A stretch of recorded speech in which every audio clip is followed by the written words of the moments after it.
just gonna be me up here. I'm gonna need everybody to raise their glass for me.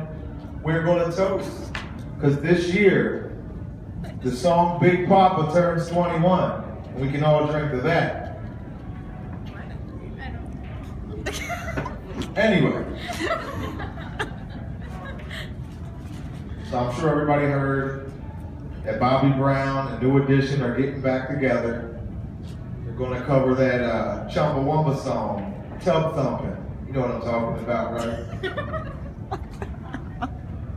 You know, it goes, I get knocked down, but I don't come up again. The whole family's gonna fucking drown. That's messed up. But really ain't funny, because I almost drowned once. And drowning ain't funny. So I'm gonna paint the picture for you when I almost drowned. It was hot. Summer day, we were swimming. I don't know, it was like late July, early August. I'm not really sure, it doesn't even matter. Fast forward to that night, right? I'm like eyebrow deep in some pussy. Like a lion on Animal Planet eating a zebra. You just see the eyes. But she didn't tell me she was a squirter. And that's shit you gotta tell somebody before they go that way. So I'm getting it, and I get a tap on the head, and just as I got a tap on the head, it was a Starburst commercial that come out from between her legs. And I kind of just matrixed it as it was coming by. And I dodged death that night. But the next morning when I turned my lights on, my little dog that was over in the corner looked like he just won a Nickelodeon's Kid Choice Award. Because he was just covered in nasty shit.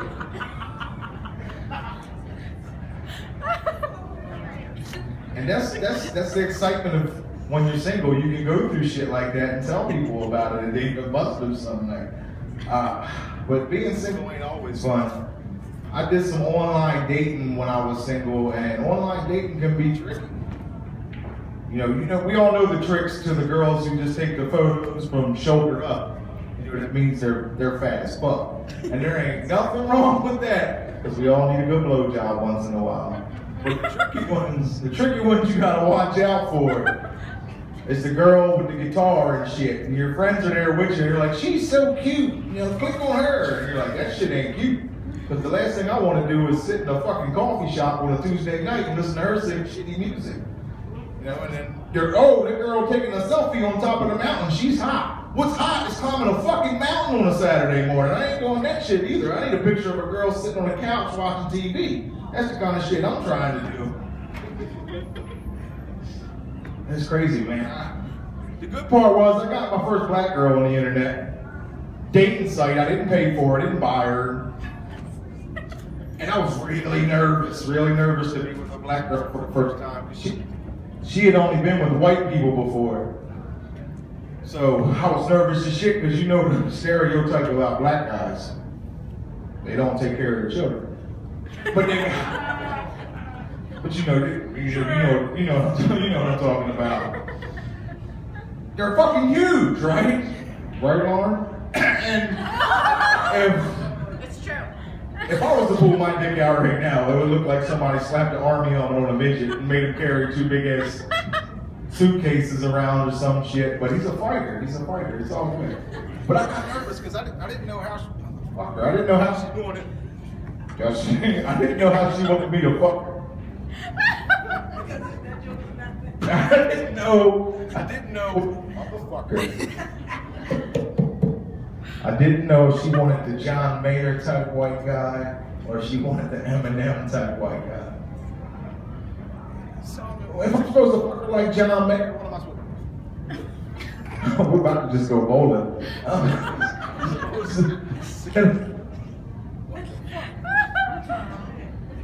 All right, anyway. You're supposed to prop her ass up on a guitar case and just start fingering her like you're playing the guitar or some shit. But that's not me. I'm more of an Eminem type guy. So, you know, I fucked her with my hoodie on. And I'm getting it doggy style. Right before I came, I just pulled out and I came in my hand. When she turned around and looked at me, I just dropped it on her and walked on stage.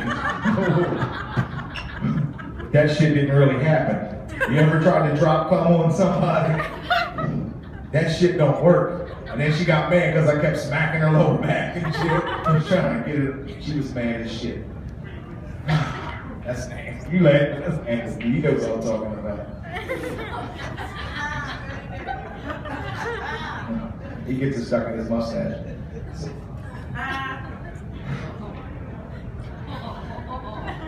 So anyway, that was when I was single. I'm married now, so you know, sex changes when you're married. It just goes completely away. And it's tough, you know. My wife's traded in her lingerie for a burqa. She holds that pussy hostage like ISIS. Her pussy sends videos from a cave in a third world country. Help me! And that's really fucked up. My dick's patriotic. We don't negotiate with terrorists. But when you're married, you gotta keep it interesting. I like to yell shit out in the middle of sex. That way my wife knows that she's fucking me and not the person she's thinking about. We'll just be getting it and I'll just yell, "Come on, baby, plow them fields before the frost comes in." She don't know what I'm talking about. Or smack her ass. "Come on, baby. You gotta get them in the shelter before the tornado hits." Just random shit. You gotta keep it good. And when all else fails, you gotta eat that ass. Hello? The mic cut out. What? Eat that ass. You gotta eat the ass. I mean, I'm into that on occasion.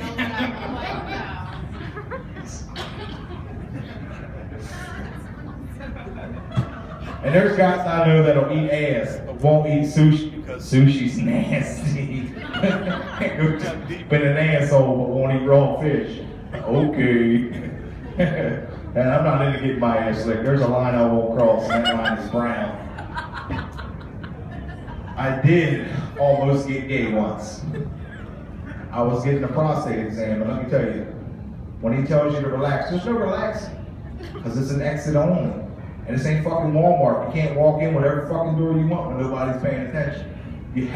So it's these three emotions you go through really fast. You're nervous, and then you're woo, and then you're embarrassed as shit that you just like that shit for a split second. You enjoyed it, and you're almost ready to take a shit, but you reconsider because you know it's just not right. But it's that close. It's that close to being pleasurable. Man, I'm telling you, things you have to do when you're getting older, prostate exams. And the guys know what I'm talking about when I say highlight reel. Not ESPN, you know what I'm talking about. You got a highlight reel when you jerk off or you're fucking your woman, just the girls you used to fuck that you think about in your head. The worst part about growing up is when you run into that highlight reel who let herself go. And you gotta put her down like you're on a hunting show and shit. When you see her walking through Costco and she's all fat now. So in your mind, you gotta delete that highlight reel. So you just walk up to her after you put her down, you put your hand on her shoulder and you thank her for all the memories that she gave you through the years. Oh man, it's tough, it's tough.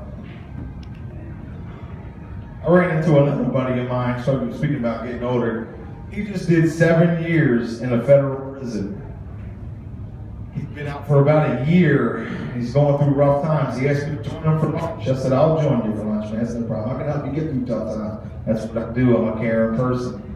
So he told me he did 7 years in federal prison. He's been out for about 9 months, and his wife just gave birth to their daughter, who was born with Parkinson's. Parkinson's. This joke's so fucked up, the mic don't work. She was born with Parkinson's. So I said, "Man, that's fucked up. I didn't know that was even possible." So let me ask you a question. When you hold her in public, do people yell at you for shaking the baby? He did not think that shit was funny at all. He said, "Mark, there is nothing funny about a 4-month-old baby with Parkinson's." I said, "You're right. Not yet. Wait till that motherfucker starts to crawl and that big ass baby is shaking all over the place and then keep falling over." That shit's hilarious. He wasn't in a laughing mood. He just busted out crying. I didn't know what he was busted out crying for. He said, "Mark, I got raped." And I was dumbfounded. I had no rape jokes. And he'd get on my game.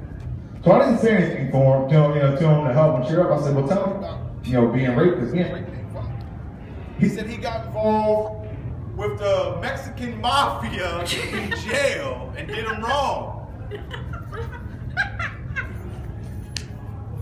Let me use it upside down to work better.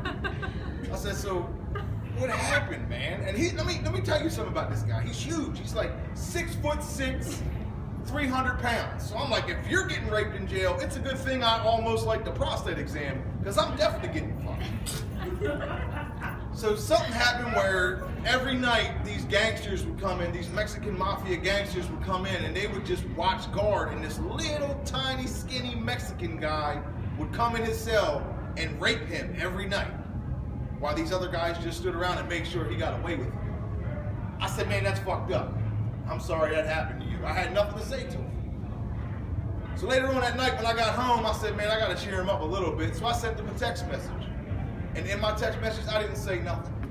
It was just a picture. I sent him a picture. It was beautiful. It was a Chihuahua humping a Rottweiler.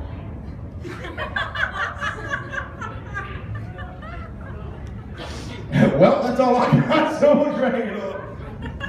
Anybody else think of tell jokes in this fucked up broken